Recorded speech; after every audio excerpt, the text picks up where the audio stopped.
Not that long ago, a woman stood up on a plane, I believe it was in Sweden, and she said she refused to sit down until they got this Afghani off the plane. They were deporting him.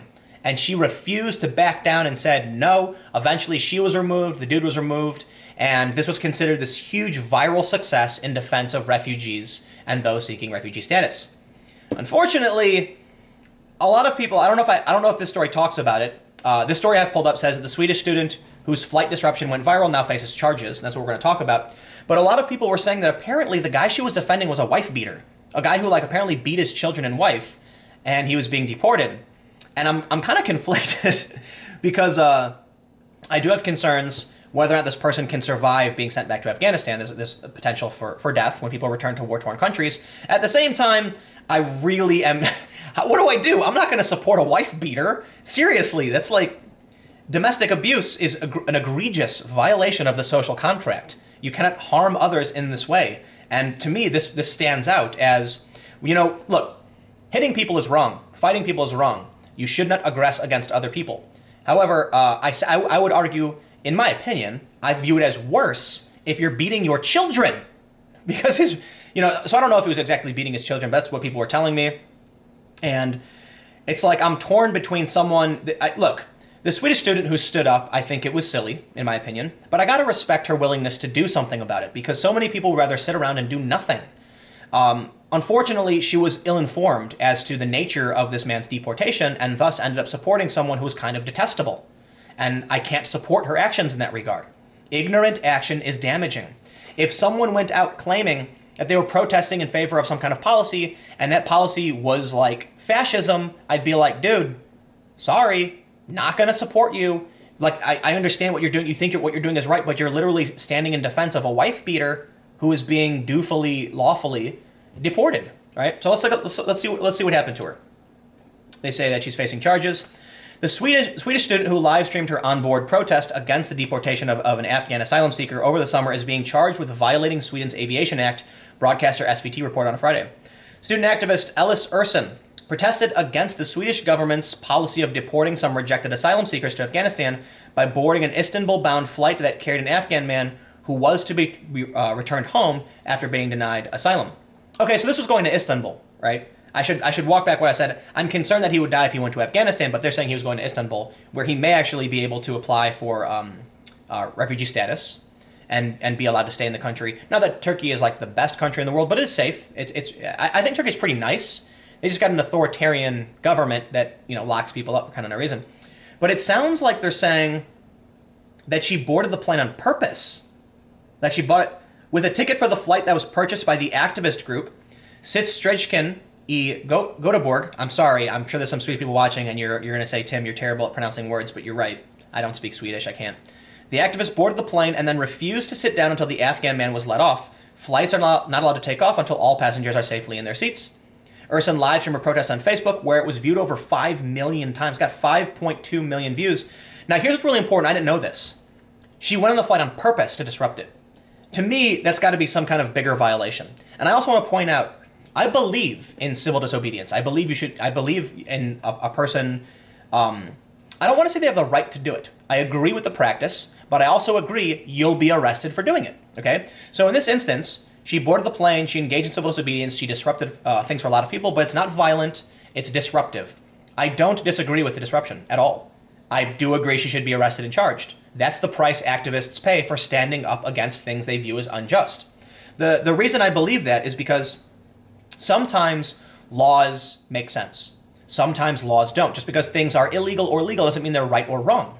And that means sometimes people need to stand up against unjust laws. For me, I think marijuana should be entirely legal.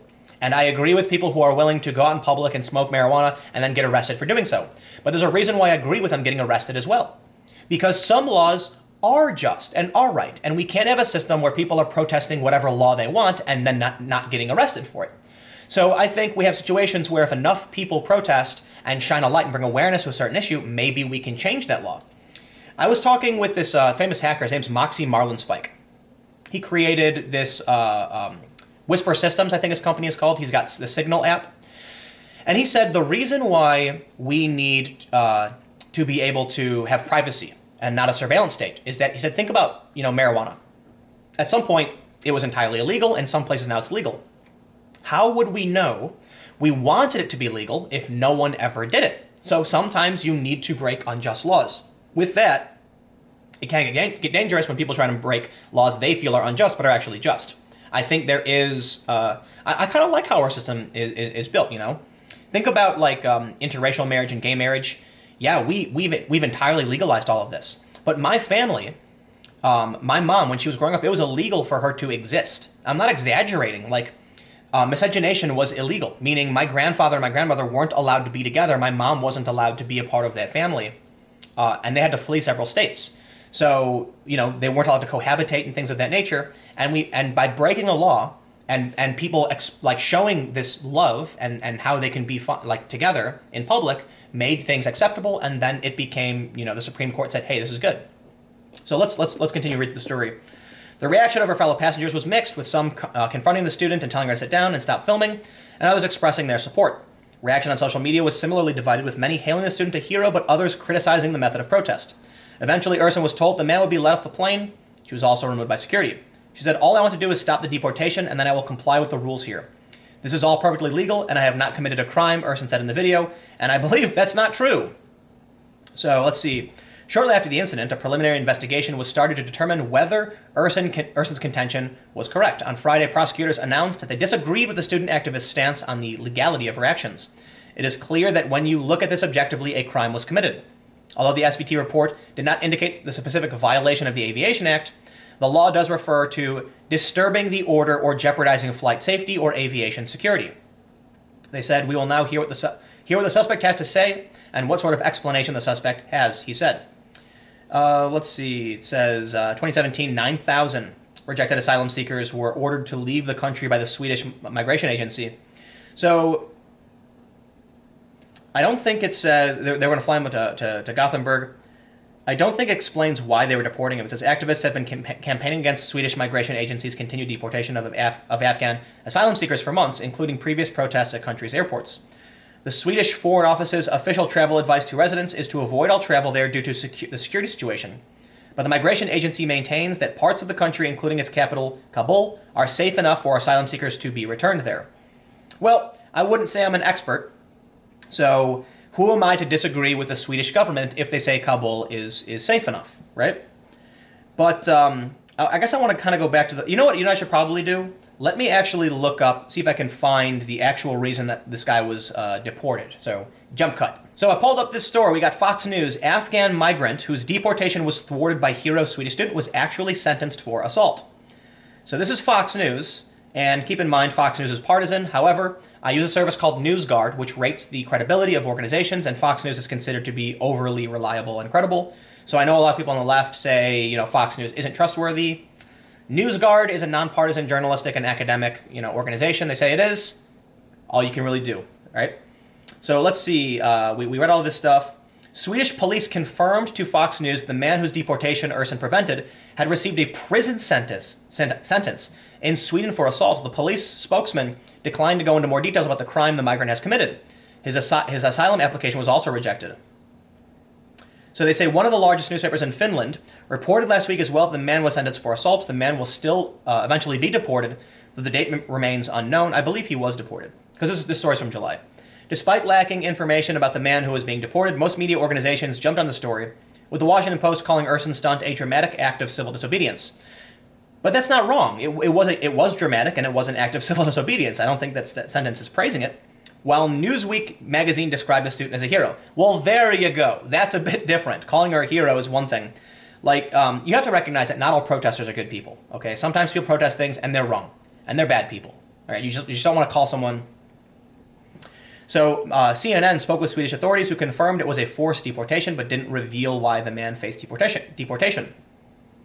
So then they kind of talk about this. Okay, I'm going to do one more thing real quick. I'm going to try and find, because this story doesn't have the full reason, I'm going to do another jump cut and try and find if there's actually information about why he was deported. So I think it may be untrue that he was beating his wife and kids, so hopefully you've made it this far. But I have found many sources that claim that it was for assault. There are a few sites I can't really read that are not in English that claim that he was beating his wife and children. But look, If I can't translate it properly, I can't use it as a source because Google Translate isn't factually accurate sometimes, and nuance is lost. But at least I have another source from news.com.au that says that the Swedish police confirmed to Fox News the man's deportation. It was about assault. So the police spokesman didn't go into detail, and I guess that's as far as we've actually gotten in terms of various news outlets. So this is news.com.au. I don't believe it's a right-wing site, so perhaps for some people it will be a better source than, say, Fox News, though I don't think Fox News the website is all that bad. I think the opinion people, it's a different story. But in the video, she starts saying there's a man who's going to be deported. He'll most likely be killed. Well, the Swedish government disagrees with you, and I'm going to have to go with the Swedish government on this one. You might think that's surprising because I'm not a big fan of Sweden because of kind of the weird stuff that I had to go through there. But I'm going to believe the government look, if Sweden's going to deport somebody and say they're safe, I'd probably believe it because Sweden brings so many people in. I can't imagine that they're really going to get someone killed. But yeah, so this story just basically reiterates what Fox News said. So at any rate, we are now learning that this woman is going to be charged, it appears, because what she did was a crime. But hopefully, we'll see how bad it is. Again, I guess I'll end with one final thought. Civil disobedience is a good and very important thing. With all things, moderation and nuance. Sometimes laws need to be broken. Sometimes laws need to be upheld.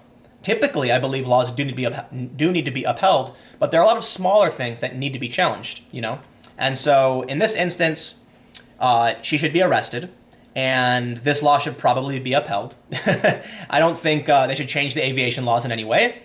But what she did, she thought what she was doing is right. I'm just going to say one last thing. Look, I probably said I'm going to say the last thing a million times. I'm not going to support her simply because she was protesting for somebody she didn't know anything about. And this guy was being sentenced for assault. Maybe it's not true. I don't know. But I think it's really important that if you're going to protest, you know what you're protesting or who you're protesting for. Because if it's true this guy was a wife beater, that's not a good person to defend. And it's going to be used to discredit you. I'm not saying, look, even if someone beats their wife and children, I don't think they should be sent to their deaths, right? If he's going to die in Afghanistan. But the Swedish government says he's going to be okay. So who am I to say, right? I don't know. It's challenging. Anyway, I'm going to get out of here. Thanks for hanging out. More videos on the main channel starting tomorrow at 4 p.m. And I'll see you all next time.